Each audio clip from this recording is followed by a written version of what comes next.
Hi అండి అందరికీ, నేను మీ కుకింగ్ విత్ హిమ. ఈరోజు వీడియోలో వచ్చేసి ఎంతో టేస్టీగా ఉండే కిచిడి చేస్తున్నానండి. చిన్నపిల్లలు మాత్రం చాలా ఇష్టంగా తింటారు. చాలా సూపర్గా వచ్చింది. టేస్ట్ మాత్రం చాలా బాగుందండి. సో ప్రాసెస్లోకి వెళ్ళిపోదాం. దీనికోసం అనేసి వీడియోలో చూపిస్తున్న గ్లాస్తో వచ్చేసి రైస్ తీసేసుకుంటున్నానండి. రైస్ క్వాంటిటీ వచ్చేసి 2.5 వరకు, 2 గ్లాసులన్నర వరకు రైస్ తీసేసుకుంటున్నాను. తర్వాత పెసరపప్పు తీసేసుకుంటున్నానండి. పెసరపప్పు వచ్చేసి సేమ్ అదే గ్లాస్ తోటి 1 గ్లాస్ వరకు తీసేసుకున్నాను. సో వీటన్ని పప్పును బియ్యంని ఒక హాఫ్ అన్ అవర్ వరకు మంచిగా వాష్ చేసేసి శుభ్రంగా కడిగి పెట్టేసుకొని నానబెట్టేసేయండి. హాఫ్ అన్ అవర్ వరకు నానితే చాలా టేస్టీగా పుల్లలుగా వస్తుందండి. సో అందుకనేసి నానబెట్టడం. ఇప్పుడు దానికి సరిపడా ఆయిల్ తీసేసుకోండి. ఆయిల్ హీట్ అయిన తర్వాత అందులోనే మీరు కావాలంటే నెయ్యి తీసేసుకోండి. నేను బటర్ యాడ్ చేస్తున్నాను. నెయ్యి ఇష్టం ఉన్న వాళ్ళు నెయ్యి యాడ్ చేసుకోవచ్చు, బటర్ ఇష్టం ఉన్న వాళ్ళు బటర్ యాడ్ చేసుకోవచ్చు అండి. సో అవన్నీ హీట్ అయిన తర్వాత ఆల్ మిక్స్డ్ గరం మసాలాలు వేస్తున్నానండి. సో ఇవన్నీ ఆయిల్లో ఫ్రై అయిన తర్వాత జీలకర్ర హాఫ్ స్పూన్ వరకు జీలకర్ర వేసేసాను. తర్వాత ఎండుమిర్చి కూడా యాడ్ చేసేయండి. అవన్నీ ఆయిల్లో ఫ్రై అయిన తర్వాత మిర్చి ఆనియన్ యాడ్ చేస్తున్నానండి. సో స్పైసెస్ యాడ్ చేశారు కదా, సో అది పచ్చిమిర్చి కాస్త కారం చూసి వేసుకోండి. మీ రుచికి తగ్గపడ వేసేసేయండి. వేసేసిన తర్వాత అవి ఫ్రై అయిన తర్వాత కరివేపాకు యాడ్ చేస్తున్నానండి. కరివేపాకుని కూడా ఆయిల్లో ఫ్రై చేసేసేయండి. మరీ హెవీగా ఫ్రై చేయాల్సిన అవసరం లేదండి. మామూలు ఒక 50% వరకు ఫ్రై అయితే సరిపోతుంది.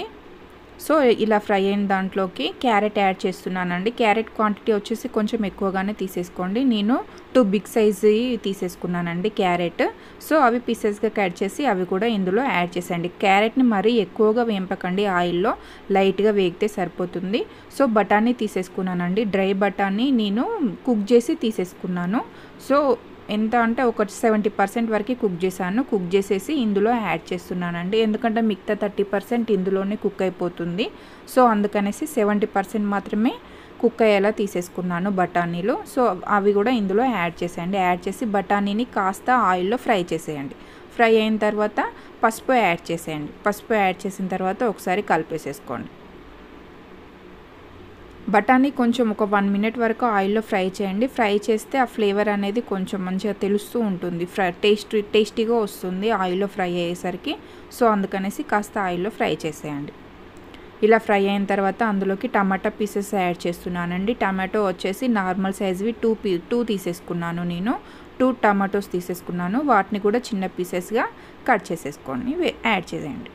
యాడ్ చేసేసి కలిపేసేయండి. టమాటాని కూడా మరీ ఎక్కువ కుక్ చేయాల్సిన అవసరం లేదండి. ఒక 30% వరకు పైన స్కిన్, టమాటో పైన స్కిన్ ఉంటుంది కదా, ఆ లేయర్ సపరేట్ అయ్యేంత వరకు ఫ్రై చేస్తే సరిపోతుంది.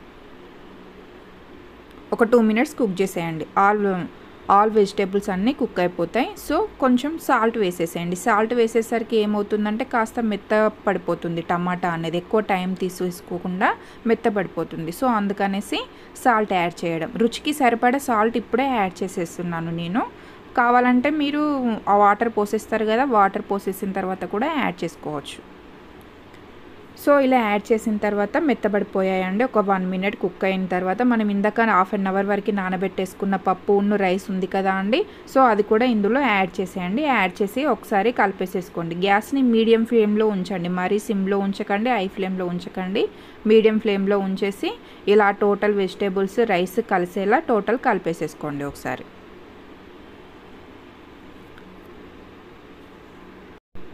ఇలా కలిపేసిన తర్వాత మూత పెట్టేసేయండి. ఒక 2 మినిట్స్ వరకు ఉంచేసేయండి మీడియం ఫ్లేమ్లో. 2 మినిట్స్ తర్వాత ఓపెన్ చేసి చూసేసరికి చూడండి లైట్గా వాటర్ అనేది కనిపిస్తున్నాయి మనకి. సో ఇంకాస్త ఆయిల్లో ఫ్రై అయ్యేలాగా ఇంకాస్త వేగనివ్వండి ఆ పప్పు రైస్ని. సో కలిపేసేసుకొని మళ్ళీ ఒకసారి మూత క్లోజ్ చేసేసేయండి.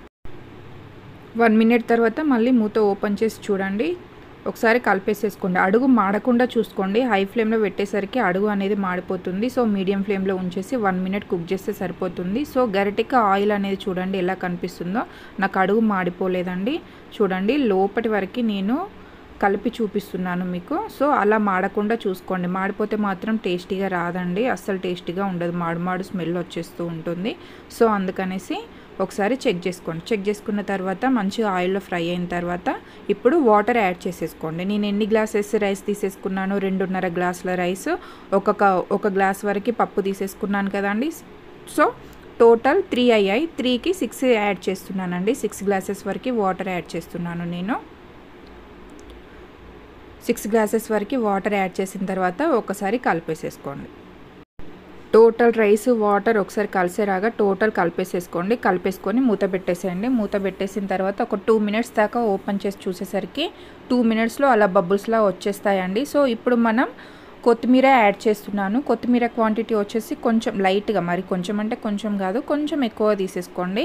సో కొత్తిమీర ఫ్లేవర్ ఆ వాటర్లో దిగుతూ ఉంటే చాలా టేస్టీగా, ఆ టేస్ట్ అనేది రైస్కి పట్టేసి కొంచెం రుచిగా వస్తుంది. సో అందుకనేసి క్వాంటిటీ అనేది కొంచెం ఎక్కువగా తీసేసుకోండి. ఇప్పుడు యాడ్ చేసేసేయండి. యాడ్ చేసేసి ఒకసారి కలిపేసేసుకోండి. కలిపేసేసుకొని మూత పెట్టేసేయండి. మూత పెట్టేసి ఒక 5 మినిట్స్ వరకు మూత ఓపెన్ చేసి చూసేసరికి చూడండి రైస్ ఉన్న పప్పు వెజిటేబుల్స్ ఏ విధంగా కుక్ అవుతున్నాయో. సో ఒకసారి కలిపేసేసుకోండి. ఈ విధంగా కలిపేసేసుకోండి. కలిపేసేసుకొని గ్యాస్ని కొంచెం లైట్గా, మనకి రైస్ అనేది 50-70 ఆల్మోస్ట్ 70% వరకు కుక్ అయిందండి. సో ఒక్కసారి మూత పెట్టేసి మీడియం ఫ్లేమ్లో ఉంచేసేయండి. మీడియం ఫ్లేమ్లో ఉంచేసి ఒక 5 మినిట్స్ వరకు ఓపెన్ చేసి చూసేసరికి చూడండి రైస్ అనేది ఈ విధంగా కనిపిస్తుంది. చూడండి రైస్ అనేది ఎంత పుల్లలుగా వచ్చేసిందో, మరి ముద్దలా కాకుండా ఎంత పుల్లలుగా వచ్చేసిందో. మనం ఏదైనా వాటర్ తీసుకునే క్వాంటిటీ పైన డిపెండ్ అయి ఉంటుందండి. సో సరిపడా వాటర్ తీసేసుకుంటే ఇలా పుల్లలుగా వస్తుందండి, ముద్దలా కాకుండా. సో ఈ వీడియో కనుక మీకు నచ్చినట్లయితే ప్లీజ్ సబ్స్క్రైబ్ చేసుకోండి. Thank you for watching. Video చూస్తున్నారు కానీ సబ్స్క్రైబ్ చేసుకోవట్లేదండి, ప్లీజ్ సబ్స్క్రైబ్ చేసుకోండి.